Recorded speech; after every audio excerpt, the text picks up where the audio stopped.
Ini benar-benar menjadi bencana bagi kami. Sebuah negara yang telah mengalami krisis ekonomi dan politik parah selama lebih dari 20 tahun. Kejadian ini terjadi sekarang saja sudah sangat berat bagi kami.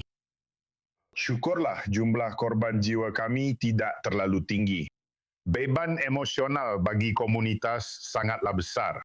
Saya bisa membayangkannya. Tapi setiap hari ya, Tapi apakah kamu melihatnya datang atau seperti pukulan beruntun? Saya tidak bisa membayangkannya. Saya berasal dari tempat yang juga sering terjadi gempa bumi, dan saya ingat gempa Northridge saja sudah cukup menakutkan, apalagi 2 kali berturut-turut.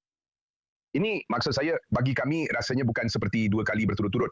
Rasanya seperti satu gempa yang sangat panjang.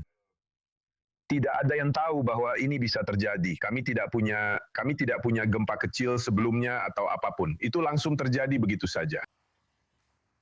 Wow, dan kita tahu bahwa puluhan ribu orang masih hilang. Tapi bisakah kamu ceritakan, apakah lingkungan dan komunitas Yahudi di sana memang diberkahi sehingga tidak ada lebih banyak korban jiwa? Saya pikir Caracas secara umum memang diberkahi. Kami mengingat bahwa pada tahun 1967, Caracas mengalami gempa bumi dahsyat yang benar-benar menghancurkan kota. Mungkin cara mereka membangun sekarang membuatnya lebih aman. Lingkungan Yahudi lama yang bernama San Bernardino terkena dampak sangat parah. Dan bagian timur kota, Chacao, Altamira, Los Palos Grandes juga terkena dampak sangat parah. Dan misalnya di Chacao hanya 5 gedung yang runtuh, tapi ada puluhan, mungkin ratusan gedung yang mungkin harus dievakuasi setelahnya.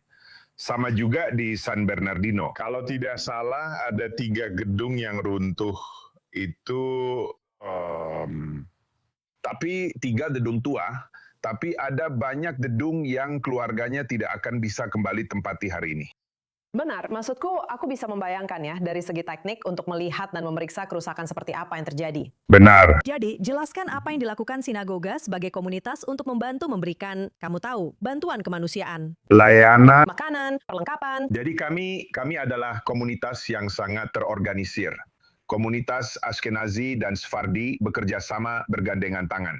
Kami sebenarnya adalah mitra di sebagian besar institusi komunitas, JCC, sekolah, Beit Avot. Semua dijalankan oleh kedua komunitas secara bersama-sama di bawah payung Valake Balakailot. Jadi pada dasarnya sejak hari pertama kami sudah memiliki protokol darurat untuk membantu kami merespons. Kami sebenarnya tidak pernah merencanakan untuk menghadapi gempa bumi, tapi ini adalah negara yang rumit. Jadi Bitahon kami sangat terorganisir dengan baik dan komunitas kami juga sangat terorganisir. Mereka tahu bahwa jika terjadi keadaan darurat, kami memiliki 2 titik kumpul besar di kota.